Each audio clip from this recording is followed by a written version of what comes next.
On the day of my 10th wedding anniversary with Willow, I specially reserved the entire French restaurant in the city center. All because Willow once said that her favorite dish there was the signature steak. As the youngest female professor at Capital University, she was always worried about maintaining her image in front of her students, so she never allowed me to pick her up in public. But that day, for the first time ever, she took the initiative to ask me to pick her up from work at the university. Just thinking about the smile she would show when she saw everything I had carefully prepared for her filled my heart with lightness. However, halfway through the drive, a garbage truck that suddenly appeared rammed into my car, sending both me and the vehicle crashing into the moat. Thanks to timely rescue, I managed to survive, but inevitably fell into a coma. Daddy.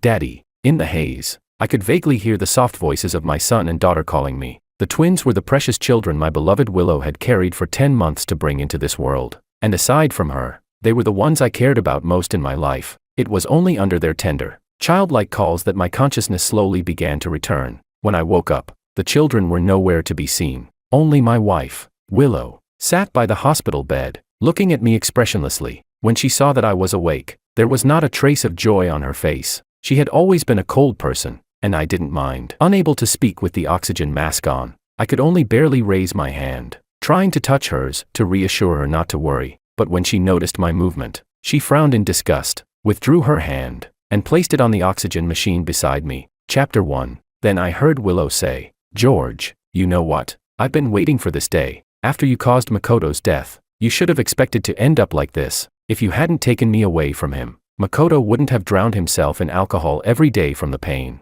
and he wouldn't have died so young." Her obsidian-like eyes stared at me calmly as she enunciated each word. "George, you killed him. You destroyed the beautiful life that should have belonged to him and me."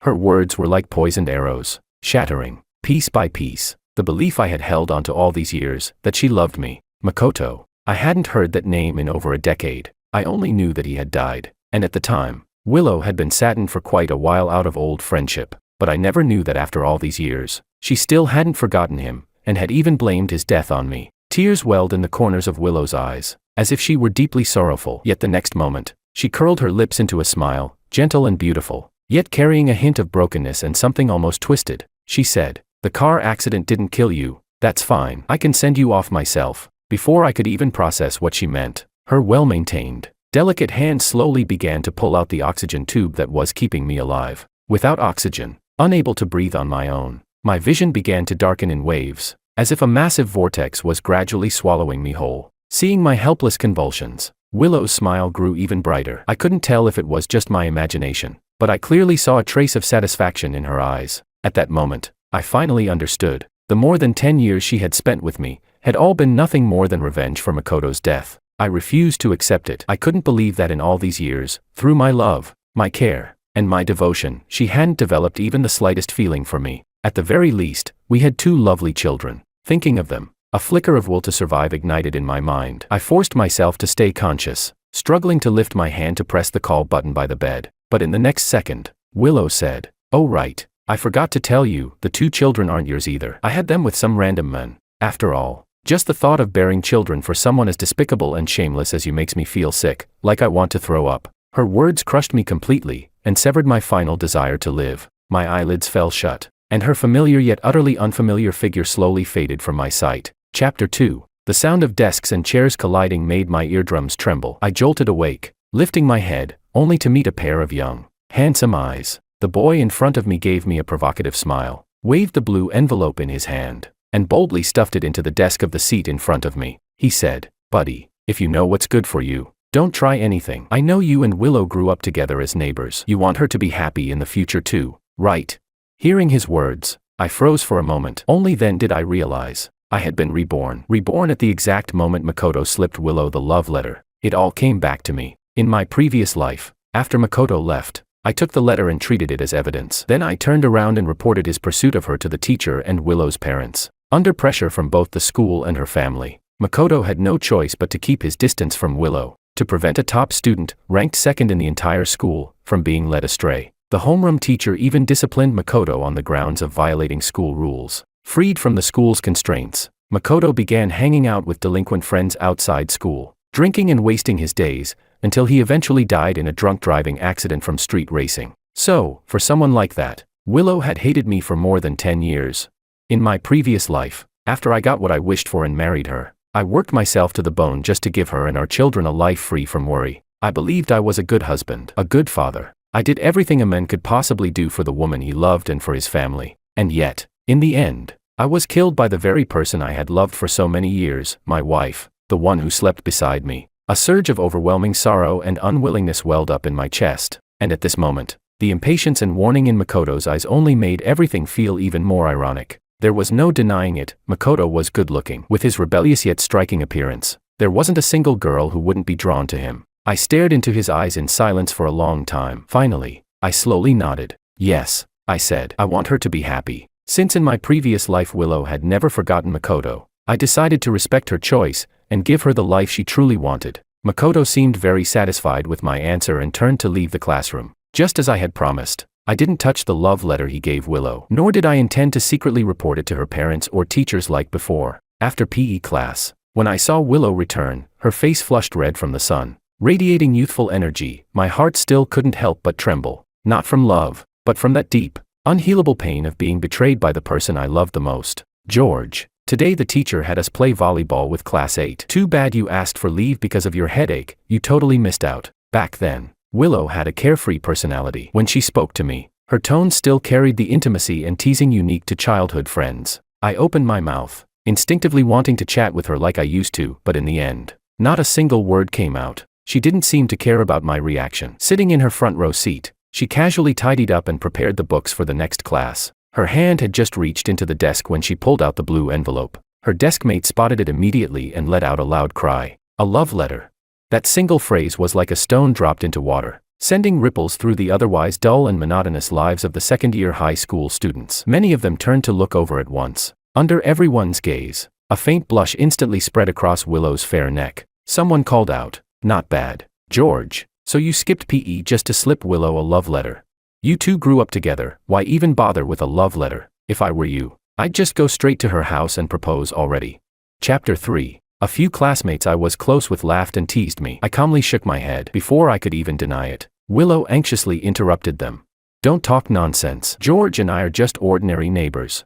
Willow and I were inseparable, going to and from school together every day. The class had spread countless rumors about us. Hearing her deny it so bluntly for the first time, the classmates exchanged puzzled looks. Willow continued, "Don't make wild guesses, you might delay our class genius George from getting a girlfriend." She added that last sentence to cover up the awkwardness. From beginning to end, she never once turned around to look at me. Something felt off, but before I could think further, a sharp-eyed classmate noticed something on the love letter. He said, "The signature says Ito. There's only one person in our class with that surname. Damn, it's Makoto Ito." A boy like Makoto, handsome and rebellious, had plenty of girls secretly crushing on him. The moment they realized he liked Willow, and had even confessed to her in such a romantic way, countless girls in the class felt their hearts shatter. Someone joked, "Willow's a top student. How could she possibly?" Makoto was a delinquent, and no one dared to offend him, so the speaker stopped halfway. But everyone understood the implication. There was no way Willow would fall for someone like Makoto, a troublemaker with a bad record. Yet the very next second, who said I wouldn't agree? Willow suddenly stood up, raising the love letter she had already opened. I saw that it contained only one line, written in bold black letters, "Will you be my girlfriend?" The preparatory bell rang, and right on cue, Makoto appeared at the classroom door. Willow walked straight toward him. In front of the entire class, her voice trembling, she loudly said, "Makoto, I accept." Makoto clearly hadn't expected Willow to be this bold. He froze for a moment before pulling her into his arms. Although he let go after just a brief hug, the act was enough to instantly ignite the atmosphere in the classroom. Many students cheered, whistling and making playful noises. Only I stood there, watching everything coldly, until the pen cap in my palm pierced my skin, sending a sharp sting of pain through me. Willow and I were neighbors, but we were closer than ordinary neighbors. My father and Willow's father were colleagues at a well-known state-owned enterprise in the city. They had joined the company together when they were young. They were similar in age and equally capable. At first, they saw each other as rivals and goals to strive toward. But as they advanced side by side, they gradually became close friends who could talk about anything. Later, they each started their own families. The company assigned them housing in the residential compound, and by coincidence, they lived in the same building, one floor above the other. The following year, they each had a child, me and Willow. Even though I was 1 month older than Willow, I had always been shorter than her when we were young. Whenever the other kids in the compound bullied me, It was always Willow who stepped forward, shielding me behind her. Back then, she always wore her hair in twin buns and loved wearing red dresses. In my eyes, she was like a little Neza, fearless and capable of anything. But she wasn't actually Neza. Once, while getting into a conflict with other kids because of me, she accidentally twisted her ankle. It clearly hurt a lot, yet with reddened eyes, she stubbornly refused to cry. That moment made my young heart tremble. From that time on, I made up my mind. I would protect her. For a lifetime. Back then, I didn't know how long a lifetime was. I only knew that I wanted to treat her well forever, to never let her suffer even the slightest grievance or injury. That was what I believed, and I did everything I could to live by it. Chapter 4. From kindergarten to elementary school, then middle school and high school, Willow and I were always in the same class. It wasn't a coincidence. My father and Willow's father had deliberately arranged it with the teachers. They hoped the two of us could look out for each other. Naturally, Willow and I were happy to go along with the good intentions of our two fathers.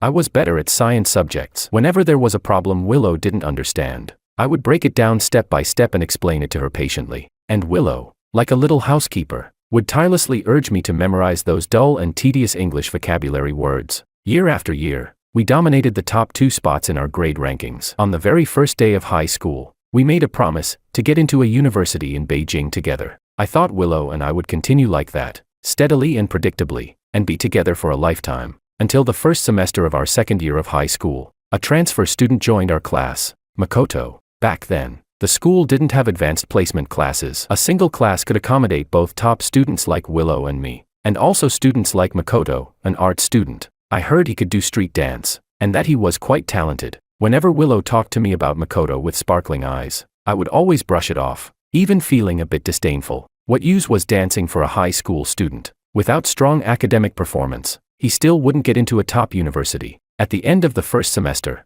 during New Year's Day, the school organized an art performance. If it weren't for the teachers requiring all students to attend in the auditorium, I would never have gone there to waste my time. But unexpectedly, the moment Makoto appeared on stage for the finale, he instantly pushed the atmosphere of the entire performance to its peak. There was no denying it, his performance was flawless. The dynamic music and powerful movements easily earned thunderous cheers from the audience. Among them, the screams from the girls were especially loud. At the end of the performance, Makoto struck what he thought was a cool "I love you" gesture toward the audience, causing another wave of excitement. I found such attention-seeking behavior incredibly childish, but when I turned my head, I saw, at some point, Willow had already stood up. Her bright eyes were locked onto Makoto, her pale face flushed red with nervous shyness, as if it could bleed. At that time, I didn't yet realize, her heart had already been captured by Makoto, nor did I know that the little gesture he had designed on stage had been meant for her all along. From that day on, Makoto began approaching Willow more and more, both intentionally and unintentionally. After the last class of the afternoon, he would be the first to help her get dinner. During evening study sessions, he often used excuses like asking questions or copying notes to invite her to sit beside him. For me in my previous life, how could I possibly allow someone to take Willow away from my side? That was why, the moment Makoto handed her the love letter, I decisively cut off any thoughts he shouldn't have had. Now that I had a second chance at life, and since I had already decided not to involve myself in Willow's life anymore, it was better to quietly remain just a passerby. Ever since that day, when she publicly acknowledged her relationship with Makoto in front of the entire class, Willow began to distance herself from me. High school life was demanding, with long days that stretched from early morning to late at night. In the past, Willow and I always went to and from school together, but from that day on, she never waited for me again. More than once, when I went downstairs in the morning, I saw Makoto riding a bicycle with Willow sitting behind him, the two of them disappearing into the distance. In the soft morning light, watching their intimate gestures and cheerful laughter, I thought I would feel angry, but to my surprise, all my emotions toward Willow were gradually settling, fading with time. Willow and Makoto grew closer and closer. She even took it upon herself to move from the front row to the back row, becoming his desk mate. The homeroom teacher spoke with Willow, but she only said she was helping the transfer student with his studies. The teacher had always valued her as a top student ranked second in the entire school, and worried that the atmosphere in the back row might affect her. In the end, the teacher firmly ordered her to move back to her original seat. Unhappy about spending less time with Makoto, Willow began asking for leave from evening study sessions every few days. Makoto, as an art student, didn't need to attend evening study. It was obvious they had moved their time together from inside the school to outside. At first, I didn't know where they were meeting, until one night, after evening study, I saw them, under the neon lights outside an internet cafe, standing by the roadside. The two of them were locked in a kiss. Unlike her pure image at school, Willow had begun wearing flashy accessories and heavy makeup to fit into Makoto's circle. If I hadn't grown up with her since childhood, if we hadn't lived together for over a decade, I would never have believed that the girl standing on those steps, with smoky eye makeup and the air of a rebellious delinquent girl, was Willow. Chapter 5. After more than a decade,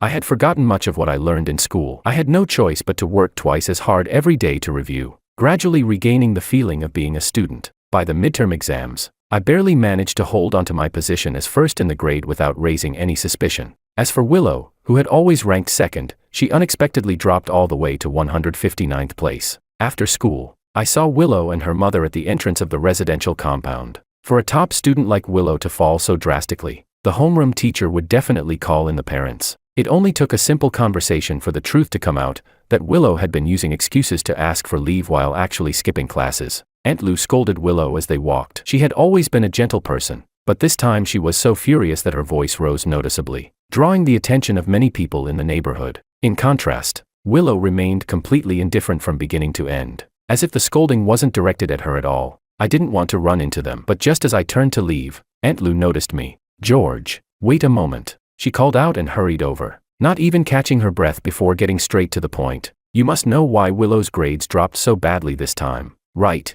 Tell me." Instinctively, I looked past her toward Willow behind her, only to meet a warning glare. In the end, I didn't tell Aunt Lou the truth. I made up an excuse to brush it off. She knew Willow and I had been close since childhood and could tell I was deliberately covering for her. Realizing she wouldn't get anything out of me, she didn't press further. With a sigh, she repeatedly asked me to help Willow more before finally turning to leave. Willow didn't follow her. Instead, she walked toward me. "Thanks." It had been a long time since she had spoken to me on her own. Her tone was stiff, even carrying a trace of roughness she herself didn't seem to notice. Looking at her face, so familiar it couldn't be more so, I wanted to say something, but she impatiently waved her hand. "I know what you're going to say. Save it. I don't want to hear it. Anyway, I'm definitely going to be with Makoto. I missed him in my last life. This time, I will never let go." My body jolted. I stared at her in disbelief, goosebumps rapidly rising along the back of my neck. Her once bright eyes were now slightly bloodshot from staying up late and wearing heavy makeup. A bit clouded, but still meeting my gaze without backing down. I never expected she had been reborn as well. If I still had even the faintest lingering feelings for the younger Willow, then the moment I realized she, too, had been reborn, that last trace of emotion completely vanished into nothing. Without Willow needing to do anything, I began to distance myself from her. Aside from attending classes, I avoided being in the same place as her whenever possible. I truly didn't want to see the soul beneath her youthful appearance, the same soul that had once personally taken my life. Even though I tried my best to avoid her, our childhood connection still made Makoto uneasy about me. One day after school, Makoto followed me into a secluded alley. He shoved me against the wall, pinning me there. Back then, I was physically weak and no match for someone like Makoto, who spent his days roaming the streets. He said, "I'm warning you, Willow is my woman now. You'd better not have any inappropriate thoughts about her." Listening to his childish, almost laughable declaration, I felt nothing at all. "Don't worry," I said calmly. "I only see Willow as a neighbor. Remember what you said." Satisfied with my answer, Makoto threw out a few more threats but didn't make things difficult for me. He turned and left. I watched as he reached the entrance of the alley. 7 or 8 boys gathered around him, following him as they left together. Chapter 6. Time passed quickly. In the blink of an eye, the final exams arrived. The final exam of the second semester of sophomore year carried special significance. Everyone in the class took it very seriously, frantically doing practice questions, hoping to secure a strong start for the upcoming senior year. Everyone, except Willow. When Makoto was out attending street dance classes, she spent most of her time lying on her desk, sleeping, completely uninterested in studying. Only when Makoto returned to class would she move closer to him, openly acting intimate as if no one else were around. The teacher spoke to her several times, but not only did she fail to refocus, she only became worse. She began skipping classes more and more openly. Other classmates said they had seen Willow going in and out of the dance studio where Makoto trained outside school. Willow had always been fresh-faced and pretty. In the past, she had good grades, a cheerful personality, and many friends in the class, including quite a few boys who secretly had a crush on her. But ever since she got together with Makoto, not only had her grades plummeted, she also got into conflicts with several female classmates over baseless jealousy. She even threatened to have some delinquent guys outside school teach them a lesson, acting completely like a rebellious troublemaker. Many classmates felt sorry for her drastic change, But under the pressure of heavy schoolwork, no one had the extra energy to pay much attention to her, including me. She had finally fallen from being the center of attention in the class to someone no one cared about anymore. Even the teachers were deeply disappointed in her and no longer tried to persuade her back onto the right path, simply letting her be. The day before the final exam, the school canceled evening study. As usual, I walked along the street, letting the cold winter wind clear the fatigue from my mind. Willow was standing at the entrance of the residential compound, blocking my path. George, This was the first time, across both my lives, that she hesitated like this when speaking to me.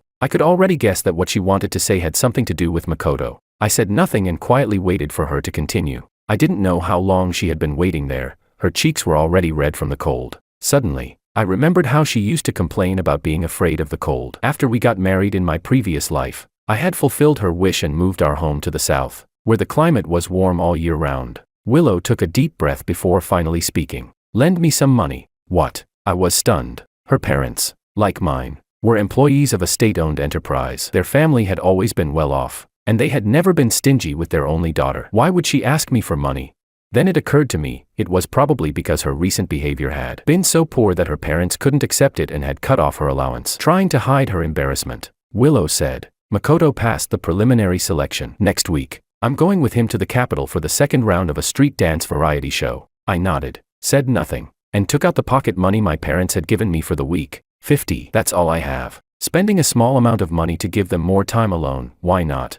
Willow froze for a moment, clearly not expecting me to hand over the money so readily. I thought you'd try to stop me, she said. You're overthinking it. I smiled. Willow stared into my eyes, as if she wanted to say something more. Her lips moved slightly, but in the end, she said nothing. I pointed toward the entrance behind her and asked, Can I go now? Makoto is very talented. He will definitely achieve his dreams. I smiled again. Then I wish you both the best of luck. Willow thanked me a second time, then finally stepped aside. As we brushed past each other, we walked off in completely opposite directions. After a few steps, I suddenly stopped. For no particular reason, I turned my head to look back at her, just in time to see, not far away, her figure embracing Makoto as the two of them walked off together. Chapter 7. After the 2-day final exams ended, my parents booked plane tickets to take me on a beach vacation so I could relax. Just after we got off the plane, my mother received a call from Willow's mother. What? Willow is missing. My mother's voice rose unconsciously out of concern for Aunt Lou, catching my attention. Don't panic. Could she have gone to a classmate's house? I walked beside my mother, dragging my luggage, quietly listening to their conversation. What? Over 1,000 yuan is missing too. Don't jump to conclusions. If Willow took the money, that means she planned this trip. Maybe she just went out with friends to clear her head. She should be safe. My mother comforted Aunt Lou for quite a while before finally hanging up. As we left the airport, my mother suddenly asked me, George, do you know where Willow went? After more than 20 years of close relations, my parents and Willow's parents were practically family. Naturally, my mother was worried about her. Looking at the concern in her eyes, I didn't hide the truth. I told her Willow had likely gone out of town with a classmate to participate in a competition. My mother trusted me and immediately called back, relaying what I had said to Aunt Lou. With something like this happening to a close friend's family, my parents could no longer enjoy their vacation in peace. We hurriedly ended the trip and returned home. After we got back, I learned that Willow's parents had already reported her missing to the police. In just 3 or 4 days, the two of them seemed to have aged 10 years. A week later, one morning, I went downstairs to buy breakfast for my parents. On my way back, as I passed by Willow's door, I noticed it was slightly ajar, and loud arguing could be heard from inside. With a sharp smack, the door was suddenly flung open, and Willow rushed out. Her hair was messy, and she looked travel-worn. One side of her face was swollen and red, puffed up like a steamed bun. She clearly hadn't expected to run into me. She froze for a moment, then quickly ran downstairs. From inside came Aunt Lou's heartbroken sobs. I carried the breakfast upstairs and told my parents everything I had just seen. My mother sighed. That child, Willow, we've watched her grow up. She used to be so sensible. How did she suddenly become so troubling? My parents shook their heads in regret. Without even taking a bite of breakfast, they went downstairs to accompany Willow's parents. From my classmates, I learned that Makoto had been eliminated. His street dance might have stood out in a small, lower-tier city like ours, but on a more professional stage, it simply wasn't impressive. Willow had been brought back by her parents the next day. According to what my parents said, when they found her, she was in a small, shabby rental room, making breakfast for her boyfriend. Because she wasn't used to it, hot oil had splattered and burned her hands. My mother sighed again. What a pity. Your Aunt Lou has treated Willow like a precious gem since she was little, never letting her do any housework. And now, instead of studying properly, she's out there taking care of someone else. After saying that, my mother cautiously exchanged a glance with my father. Then the two of them looked at me at the same time, worried that I might feel upset hearing this. In the eyes of our open-minded parents, it had long been assumed that Willow and I would end up together, that after graduation, we would naturally get married and have children. I didn't show much reaction.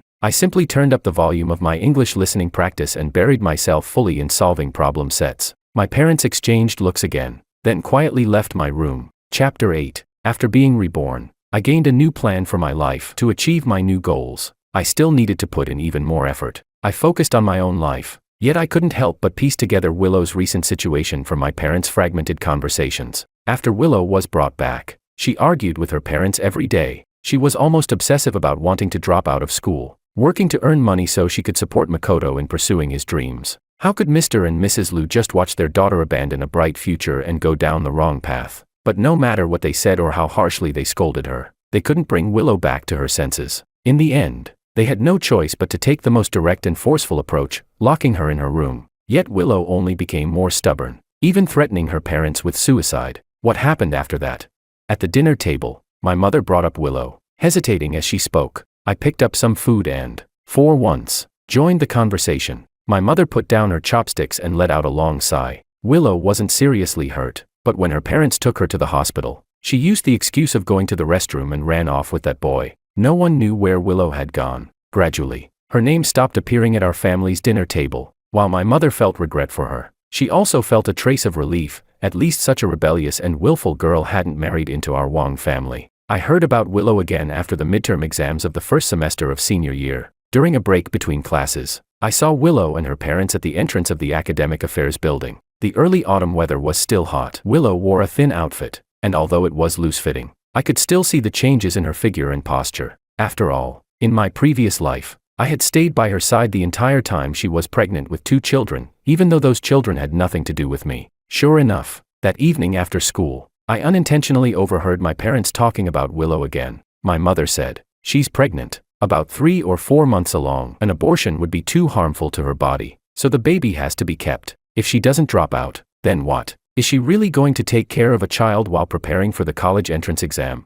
Noticing that I had returned, my mother immediately stopped talking and went to the kitchen to prepare a late-night snack for me. Only my father looked at me and let out a helpless sigh. Chapter 9. In the second half of senior year, as the college entrance exam drew closer day by day, everyone gave it their all to face this first major battle of life. Having already lived through it once, the exam didn't feel that frightening to me, but I still gave it everything I had. My phone was already old, so at the start of the semester, my parents bought me a new one. They trusted that I wouldn't get distracted, and they also didn't want me to be under too much pressure, but I only used it to practice even more problems. The only social app one had was WeChat. The moment I logged in the empty chat list, there was a friend request notification. From the silhouette in the backlit profile picture, I immediately recognized it. It was Willow. Ever since she had made her relationship with Makoto public in class, she had deleted me right away. I didn't expect that after a year, she would take the initiative to add me again. I didn't accept the request, but for some reason, I opened her moments.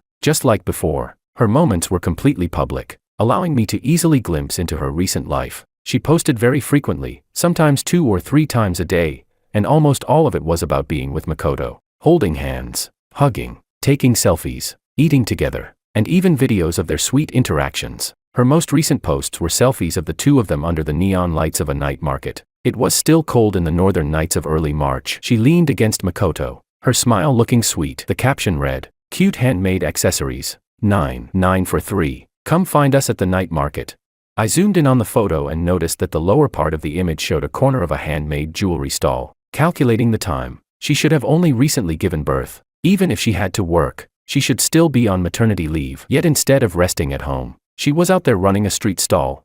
I glanced at the time, 10:30 p.m. For some reason, a sudden urge arose in me to go take a look at the night market. Fortunately, that thought faded away almost instantly. I put down my phone and, while it was still early, buried myself in another set of physics practice problems. Time passed, neither too fast nor too slow, and once again, I faced the college entrance exam. I performed as usual. After the last subject ended, as I walked out of the exam hall and saw the familiar scene, I couldn't help but pause for a moment. In my previous life, Willow and I had been assigned to the same test center, just in different rooms. After the exam, I found her immediately and, without caring about anyone around us, lifted her into my arms and spun her around in excitement. Back then, she had been just as relaxed, letting me hold her, even letting me, in my exhilaration, plant a light kiss on her cheek. "George, our top student, how do you think you did this time?" My desk mate, who had taken the exam in another room, interrupted my thoughts. I smiled, responded to him, and left together with him, and that past gradually became blurred. After the exam, my parents arranged several vacation options for me to choose from. I picked none of them and instead slept solidly for 2 days and 2 nights. After waking up, I took advantage of my father's annual leave to go back to our hometown with him and stayed with my grandparents for a few days. I had always loved rural life, and with my grandparents' unconditional pampering, I almost didn't want to leave. But after only a few days, I received a call from my desk mate. He told me Willow was getting married, and asked us to come back and attend her wedding. Hearing this news, I thought I might feel something, but my heart was like a summer breeze, without even the slightest ripple. I arranged to go with a few classmates, and together we headed to the address on the invitation, Willow's current home, which was also Makoto's hometown. After being reborn, I had imagined what kind of life Willow might live in this life, but I never expected her final destination to be here. We took a high-speed train,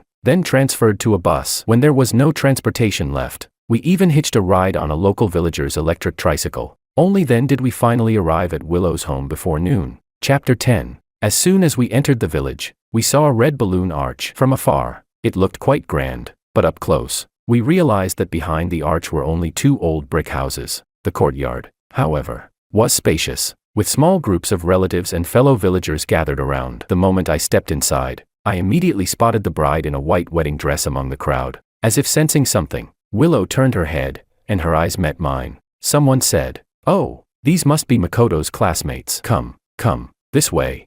Makoto's relatives warmly ushered us further into the courtyard. Step by step, I got closer and closer to her. I could tell at a glance that the wedding dress she wore was of poor quality. The design was plain, and even the size didn't fit properly. The shoulders hung loose, while the waist and abdomen were slightly tight. In that instant, I realized she was probably pregnant again. Sensing my gaze, Willow instinctively used the red leather handbag in her hand to cover her stomach. My eyes unconsciously moved upward, settling on her face. I couldn't deny it, my heart still trembled for a moment, but it wasn't affection, it was shock. On that familiar face, I could no longer find even a trace of the person I once knew. The cheap makeup couldn't conceal the dullness and roughness of her skin. The exhaustion in her eyes and the fine lines at the corners of her mouth revealed her poor condition. She was only 20. Yet she looked as worn as someone in their 30s or 40s. No, in my previous life, under my care, with the help of luxury skincare products, even at 36, her skin had remained as smooth and delicate as a baby's. Her students had even preferred to call her older sister in private. Perhaps my gaze was too direct. Makoto, dressed in a black suit, stepped in front of me, blocking my view. After returning home from Willow's wedding, I received an acceptance letter from my dream university. In this life, the choices I made for my application and major were completely different from my previous life. Back then, to accommodate Willow, I had deliberately chosen the school she liked and picked a major I didn't enjoy, but one with excellent prospects. Also that after graduation, I could give her a better life. But this time, I chose to live for myself. I applied to a top-tier medical university, fulfilling my own dream of saving lives. My parents were proud of me. They booked a grand banquet hall in the city center and held a lavish celebration, inviting all our relatives and friends. Willow's parents also attended. It had been a long time since I last saw them. Willow's mother, once a slightly plump, round-faced woman who looked blessed and kind, had grown thin like a withered stick. Her hair had turned much grayer as well. "George, Auntie has always known you're an outstanding child. Congratulations." She patted my shoulder.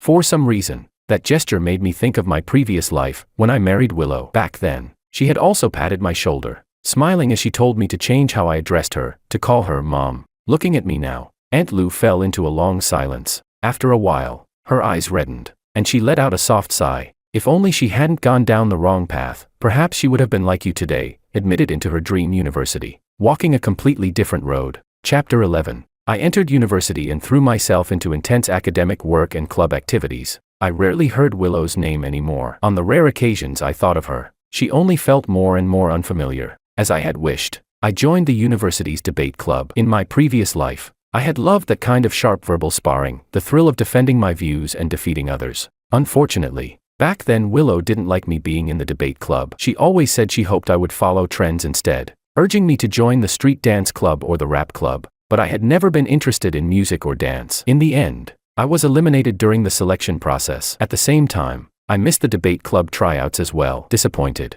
I lost all interest in club activities throughout my entire college life. Fortunately, in this life, I no longer had to consider anyone else's opinion. I could live for myself again. Midway through the first semester, the faculty held a debate competition. With my own ability, I secured the position of third speaker. In the finals, the opposing team's third speaker went head-to-head with me. Unfortunately for her, by the end of the debate, perhaps due to insufficient preparation, her arguments were completely dismantled by me. The opposing third speaker was a girl. In the moment she fell silent, her fair face flushed red, and her bright eyes widened like a startled kitten. At that moment, standing on the debate stage, I couldn't help but let out a soft laugh. In the end, our team won the championship. It was clear the opposing team had been determined to take the title, but unfortunately, they had met us. After the event, my teammates and I left the venue full of youthful pride. The 4 debaters from the opposing side followed behind us, their presence noticeably dimmer. Only the girl named Anna, the third speaker, kept glaring at me with those round,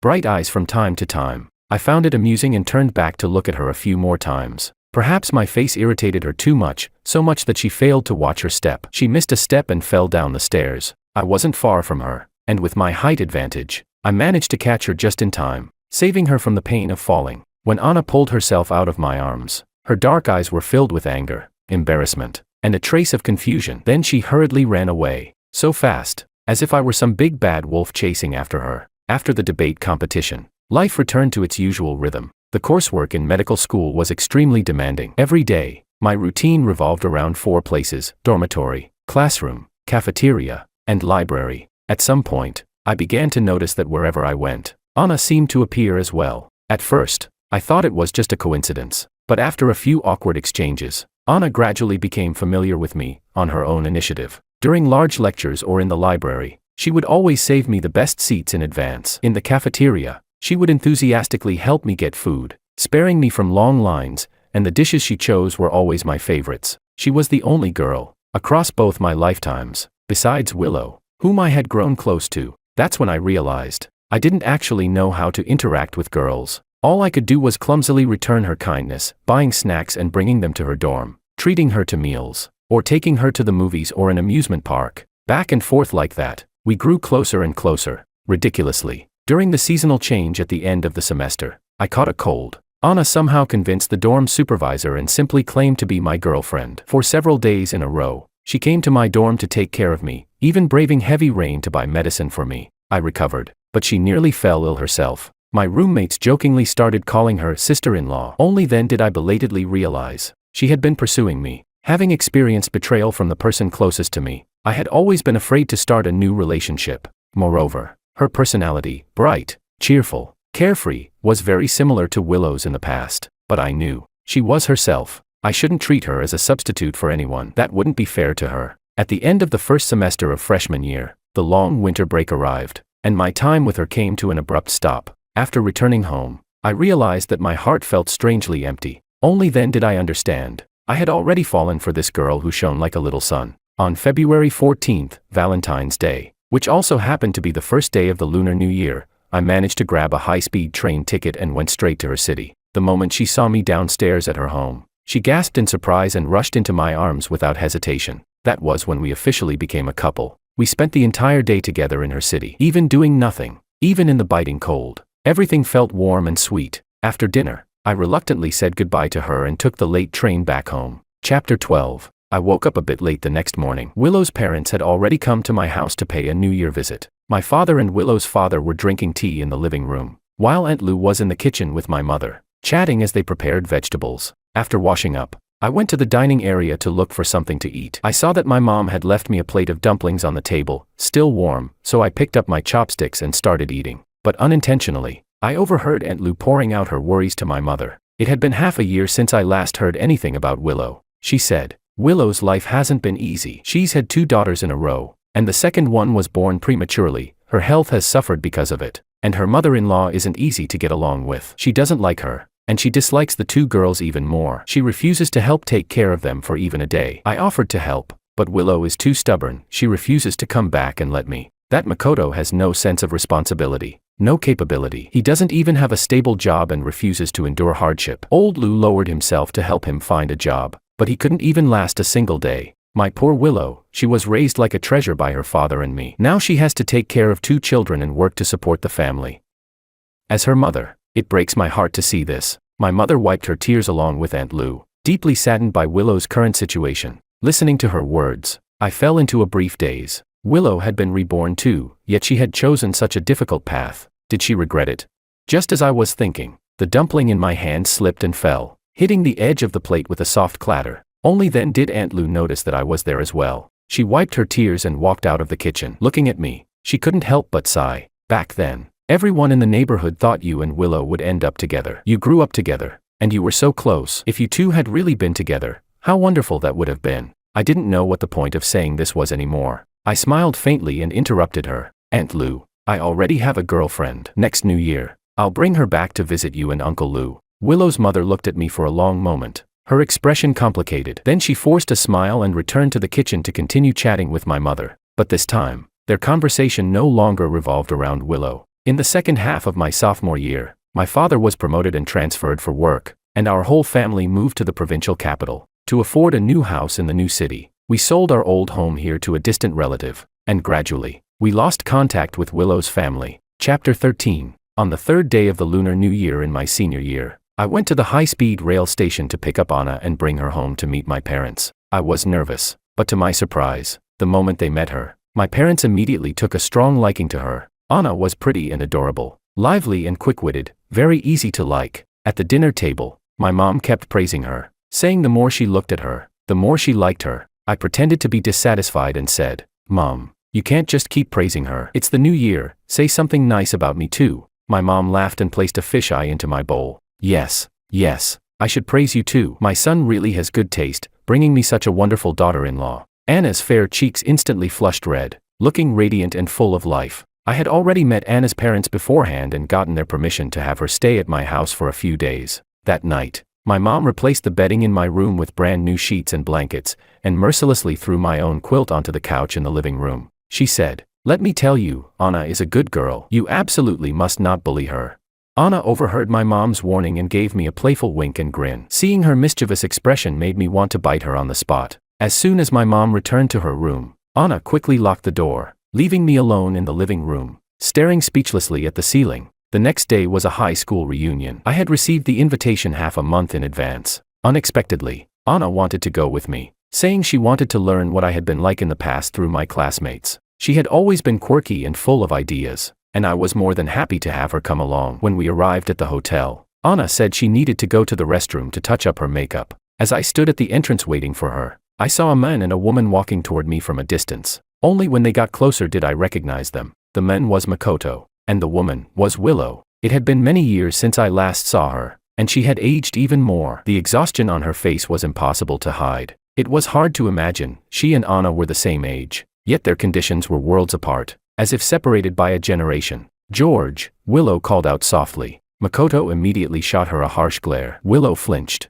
then forced a smile to cover her embarrassment. Makoto spoke in a rough tone. "Go buy me a pack of cigarettes." Willow didn't respond, though she tried to hide it. I could still see the fear in her eyes when she looked at him. "What are you standing there for? Go already." Willow nodded submissively and walked toward the hotel entrance. Once she left, Makoto's hostility toward me only grew stronger. He sized me up from head to toe, then let out a cold laugh, revealing slightly yellowed teeth. "Well, if it isn't top student Wong, long time no see." Back then, he had been a standout figure on campus, rebellious and handsome. Now, he was still the same person, but he no longer had anything to support that arrogance. I gave a slight nod and simply responded with an mm. Makoto was clearly dissatisfied with my reaction. Suddenly, he stepped forward and stared straight into my eyes. "George, let me tell you, drop whatever ideas you've got. Don't think I don't know what you're planning. Willow can only ever be my wife. She's already given me 2 kids. If you're thinking of waiting for her, try your luck in your next life."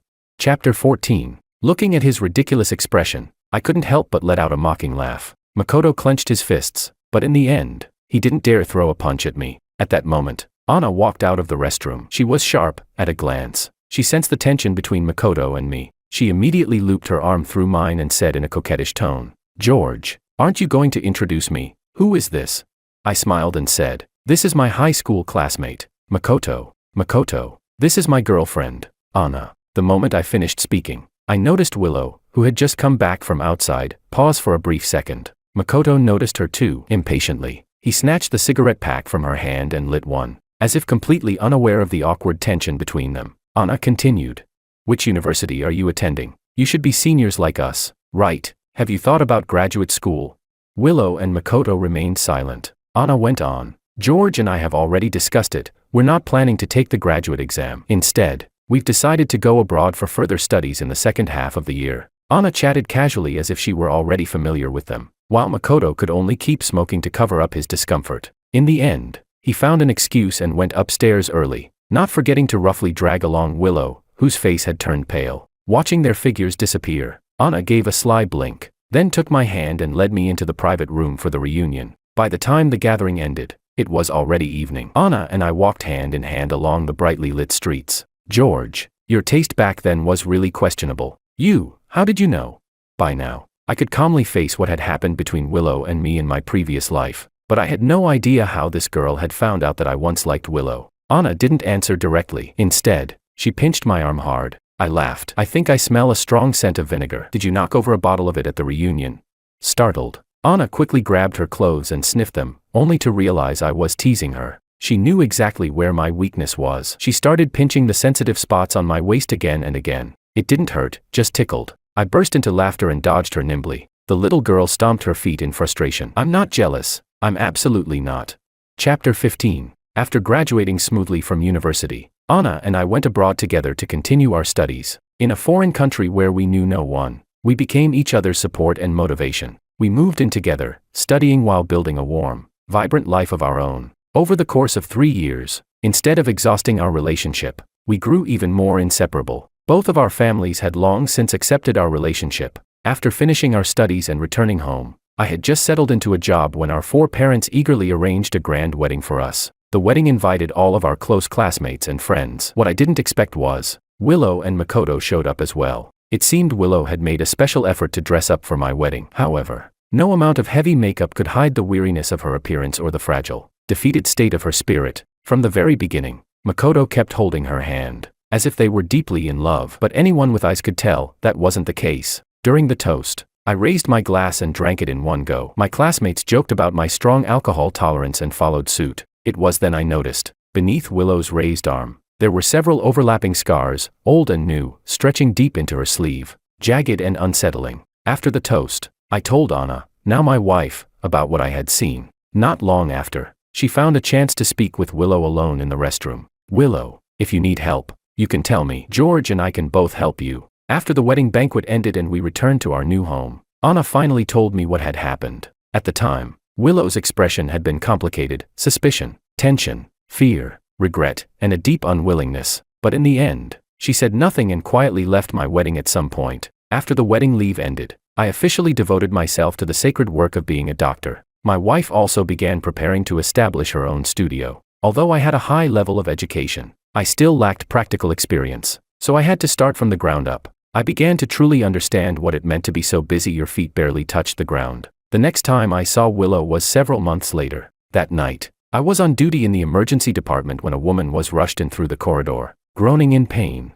My colleagues and I immediately moved forward to provide emergency treatment. Her abdomen was large, she was pregnant, but her stomach was covered in horrifying bruises, and blood was continuously seeping out beneath her, soaking through the sheets. After examination, we found the fetus was already 8 months along. Working together with the obstetrics team, we managed to save the baby's life. It was a girl, tiny, wrinkled, waving her clenched little fists as if greeting this unfamiliar world. But sadly, there was no joy from family to welcome her, no tenderness from her mother, only the sterile incubator in the neonatal ward. After the child was delivered, the mother's uterine bleeding would not stop. The doctors present raced against time and decided on the only life-saving option: a hysterectomy. I was responsible for speaking with her family, but when I stepped out of the operating room, I discovered the person standing outside was Makoto, whom I hadn't seen in a long time. He was startled when he saw me, then hesitantly asked, "How is Willow?"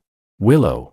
That's right. I had been so focused on saving the patient that I hadn't carefully looked at the pale face beneath the sweat-soaked, disheveled hair. I never expected that woman was Willow. I remembered my mother once mentioning casually that, in order to give her children a better life, Willow had come to this big city full of opportunities to work hard. I never imagined that in such a vast city, we would meet again like this. I truthfully explained Willow's current condition to Makoto. He fell silent for a long time without giving an answer. I couldn't help urging him. Every second you delay means more danger for Willow. No. Makoto still couldn't make a decision. Instead, an elderly woman who had rushed over suddenly stepped between us. She said, "A hysterectomy? No, I won't allow it." Chapter 16. Looking at the old woman's face, I recalled seeing her once at Willow's wedding. She was Willow's mother-in-law. She shouted angrily, "I just checked, another girl. A useless burden. If she can't give birth to a son, then she'll just keep giving birth. If her uterus is removed, how is she supposed to have more children? It can't be done." Her attitude was domineering and overbearing. She turned to her son and sternly warned, "I'm telling you, you are not allowed to sign." A nurse came out of the operating room to urge them, saying the patient's condition was critical and the consent form had to be signed immediately. Watching the stubborn mother and son, I felt an overwhelming sorrow for Willow, who was lying on the operating table, fighting for her life. I asked the nurse to stay in the corridor to hold them off, while I quickly contacted Willow's parents through my mother. Fortunately, in the past 2 years, in order to help their suffering daughter, Aunt Lou, already retired, had also moved to this city. Before long, my mother and Aunt Lou arrived at the hospital, supported by my mother. Aunt Lou signed her name with trembling hands. Seeing that they could no longer stop Willow's mother, Makoto's mother began shouting, crying, and making a scene, trying to disrupt the medical staff as they fought to save Willow. In the end, the mother and son were escorted out of the hospital by security. Several hours later, Willow's life was finally saved. From beginning to end, neither Makoto nor his mother ever returned to the hospital to see her. That mother and son are truly heartless. No matter what, there's still a baby in the incubator. Don't they care about the child at all?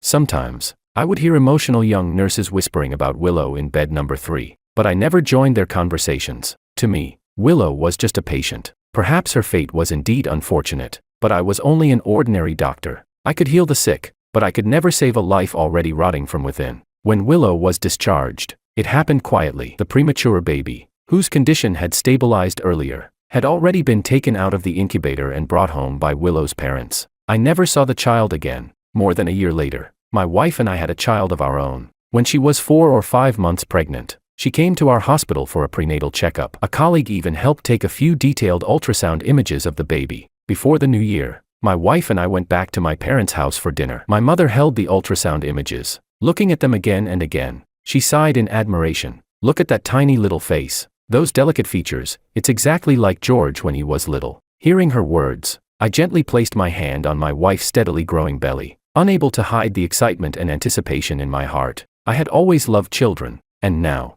after living through 2 lifetimes, I finally had a child who truly belonged to me. During the meal, my mother watched the loving interaction between my wife and me and couldn't help but let out a soft sigh. "Seeing how happy you two are as a couple, I feel incredibly relieved. It's a good thing your father and I didn't rush to push you and Willow together back then." She brought up Willow again. My wife and I exchanged a glance. Then she said, "That child, Willow, has always been stubborn. Once she chose a path, she wouldn't turn back until she hit the very end. It's a pity, now that she wants to turn back, it's already too late." Chapter 17. It turned out that when Willow had been hospitalized while pregnant and injured, leading to her child being born prematurely, it was because her husband, Makoto, had gone into a drunken frenzy and kicked her in the stomach. After going through a life-and-death ordeal, Willow finally made up her mind to divorce him once she was discharged, but the moment she returned home, she overheard Makoto and his mother plotting to seize the old house that belonged to her parents. When they realized she was back, Makoto's mother first put on a fake show of concern,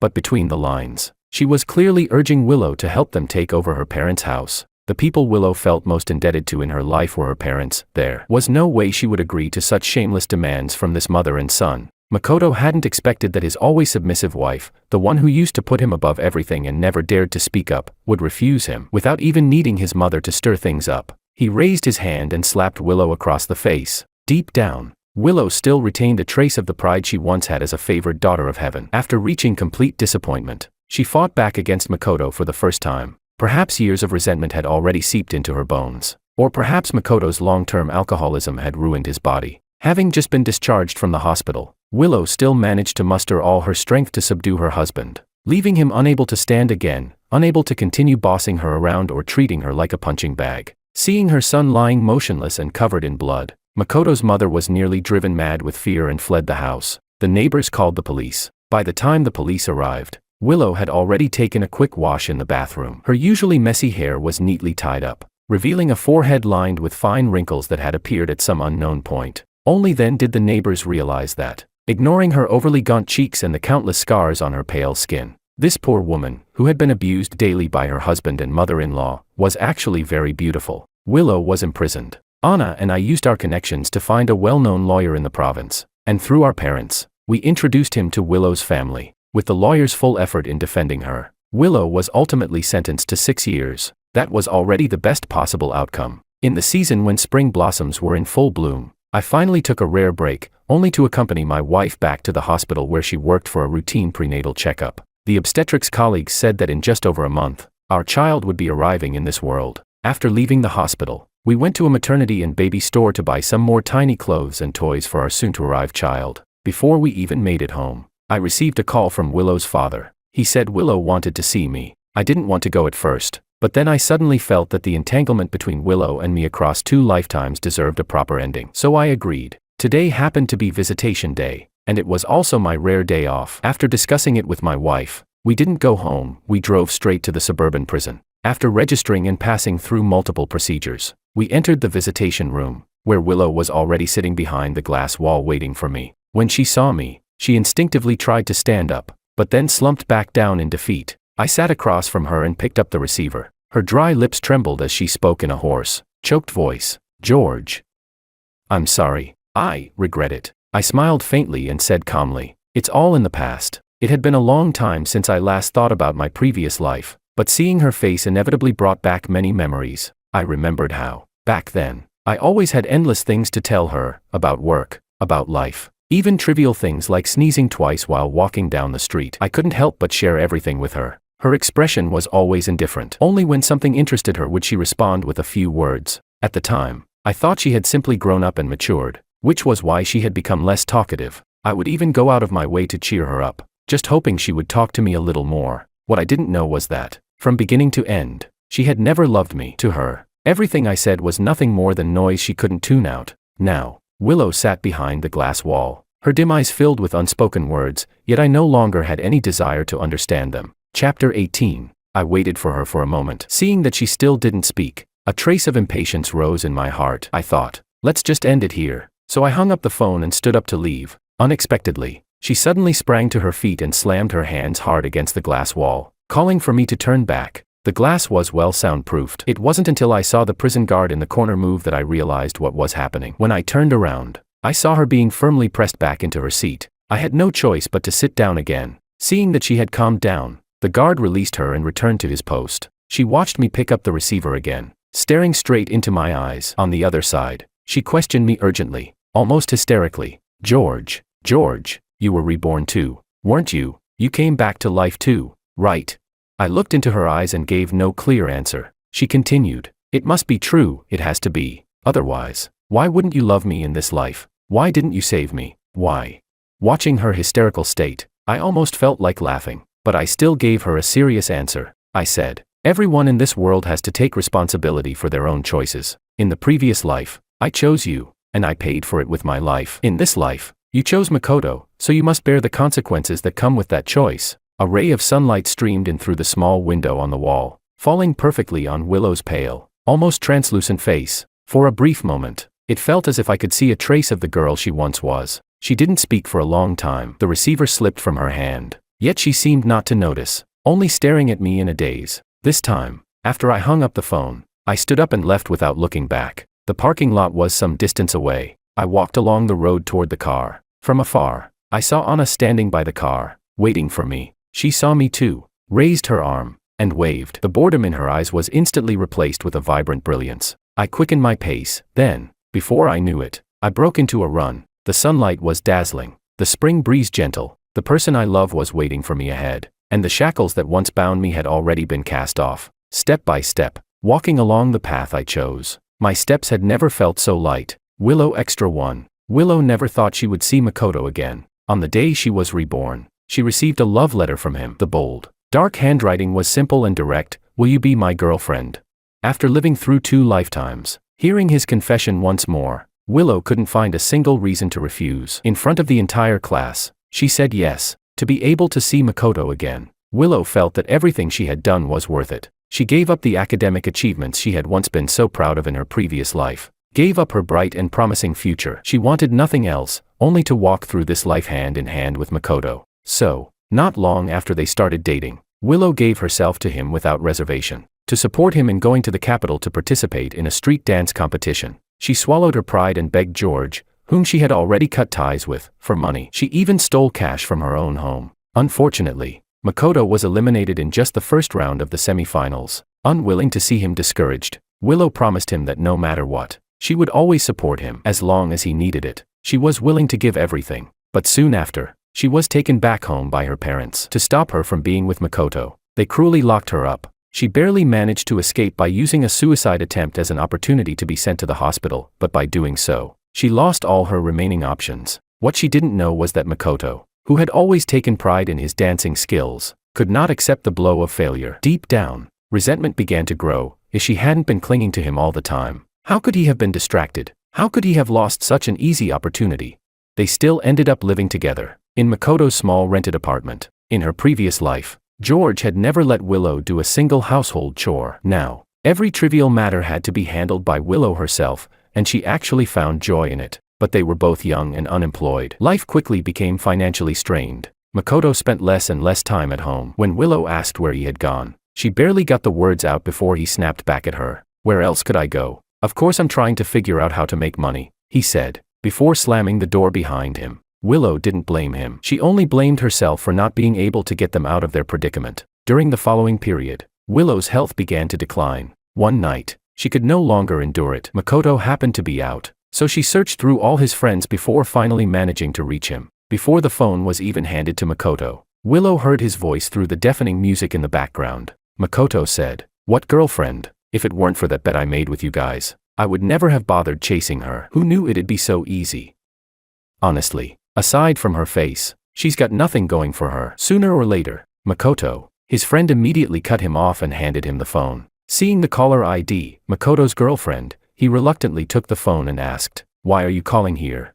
Willow wasn't sick, she was pregnant. At first, she didn't know. She hadn't taken care of herself properly, which led to an unstable pregnancy. And since it was already too far along, she couldn't terminate it. She had no choice but to keep the child. Keeping the baby and recovering her health both required money. With no other options, she could only contact her parents. After a fierce argument, it was her parents who eventually gave in. Her mother took her to school to handle the withdrawal procedures. It happened to be between classes, and from a distance, Willow saw George standing among her classmates. After just a few months apart, he had grown taller and leaner. Willow suddenly realized that he was actually more handsome than Makoto, and the hatred and disgust she once felt toward him had long since disappeared without her even noticing. Throughout her pregnancy, Willow took care of herself. Makoto was rarely home. Willow didn't ask, and he never said where he had been. Willow extra 2. It wasn't until the day before she went into labor that Makoto's mother finally showed up at the hospital, carrying a basket of eggs. After hours of labor, Willow gave birth to a lovely baby girl. When the nurse carried the baby out of the delivery room,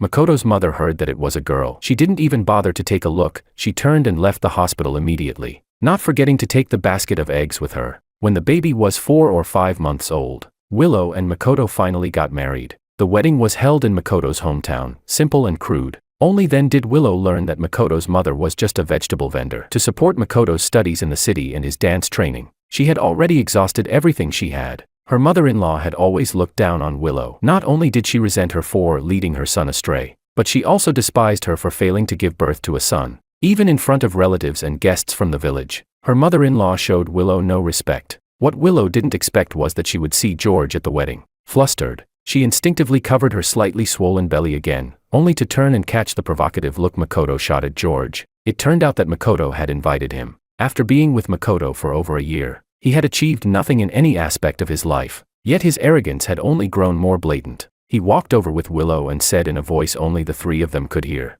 "George, so what if you got into a top university? The woman you like is now giving me children." Willow felt utterly humiliated, but what she found even harder to accept was that George, who once had eyes only for her, remained completely unmoved by the provocation. His dark eyes were like an ancient well, calm and devoid of any ripples. After having 2 children, the burden on the family grew heavier. Makoto did nothing and refused to do anything, aside from occasionally asking his mother for a bit of living expenses. All the household costs were supported solely by Willow working herself to exhaustion. Only then did she realize that during her pregnancy, Makoto hadn't been going out to make money at all. He had been drinking and fooling around with his useless friends. The little money he brought back had actually been secretly given by Willow's mother, who couldn't bear to see her daughter suffer. Makoto drank more and more frequently. At some point, whenever he got drunk, he began to lose his temper and lash out. Their 2 daughters were often terrified to tears by their father's twisted rage, but Makoto didn't care in the slightest. Willow could only protect her daughters while trying her best to preserve their father's image in their eyes.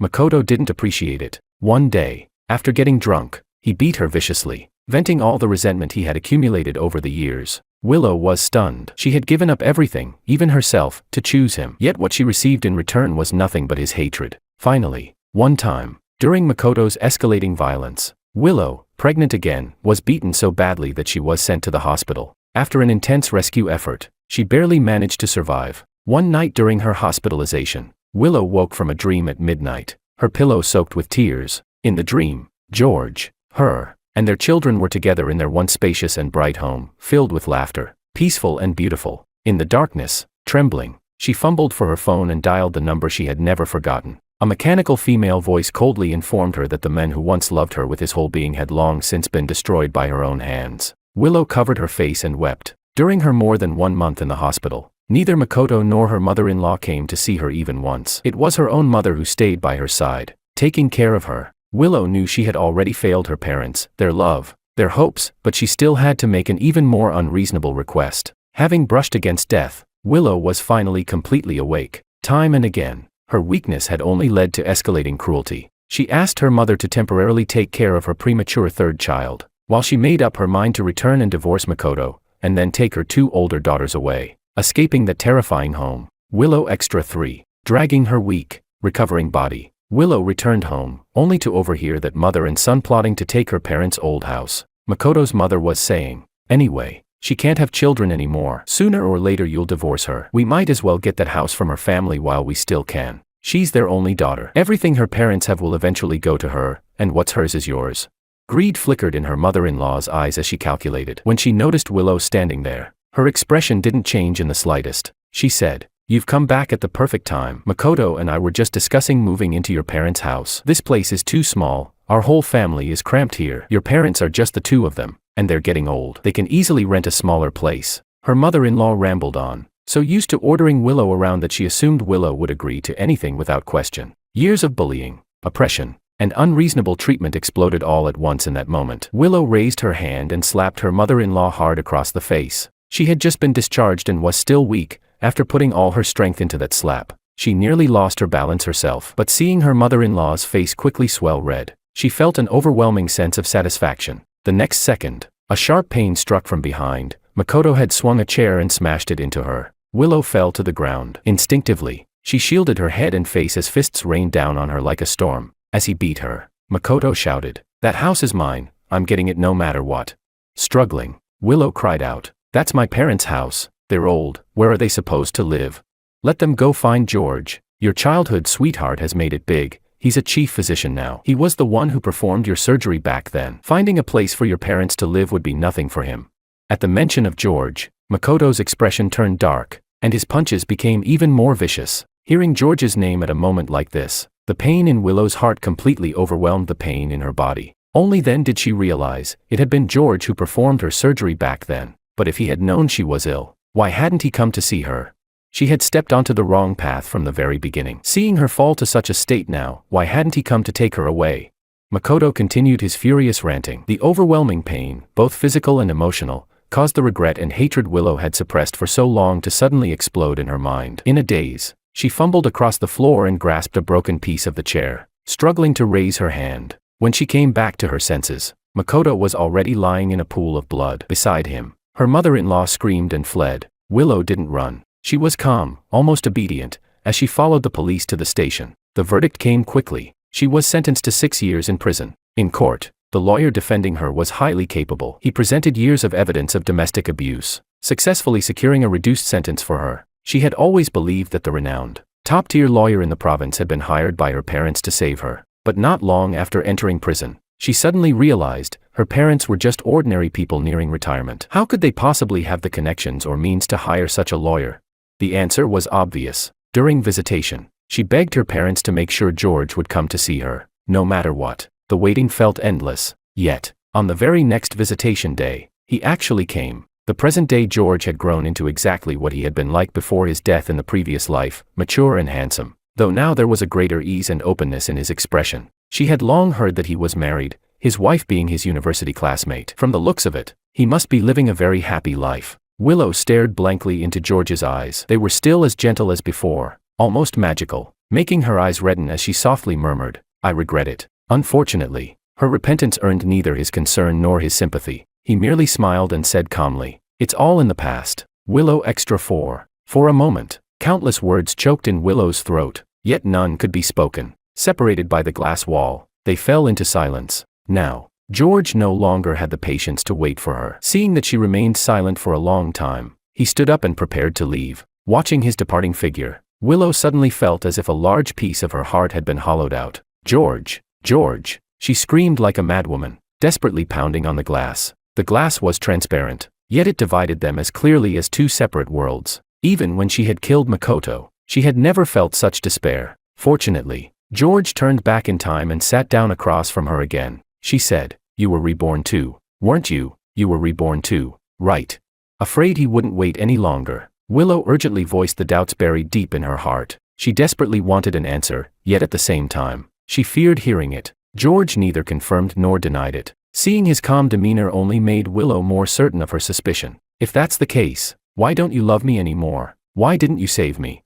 Under her nearly hysterical questioning, George finally spoke. "Everyone in this world has to take responsibility for their own choices. In the previous life, he chose Willow and paid for it with betrayal and death. In this life, Willow chose Makoto, so she must bear the consequences that came with that choice." George's words struck like a dull thunderclap, sending wave after wave of shock through Willow. She wanted to say that she regretted it, that she had truly regretted it for a long time, but by the time she came back to her senses, George had already left. Willow knew that in this lifetime, and in all the lifetimes to come, she would never see him again. After the visitation ended, the prison guard escorted her back to her cell. It was clearly midday, yet the prison corridor was especially dim, just like her life, long and silent, as if it would never reach an end.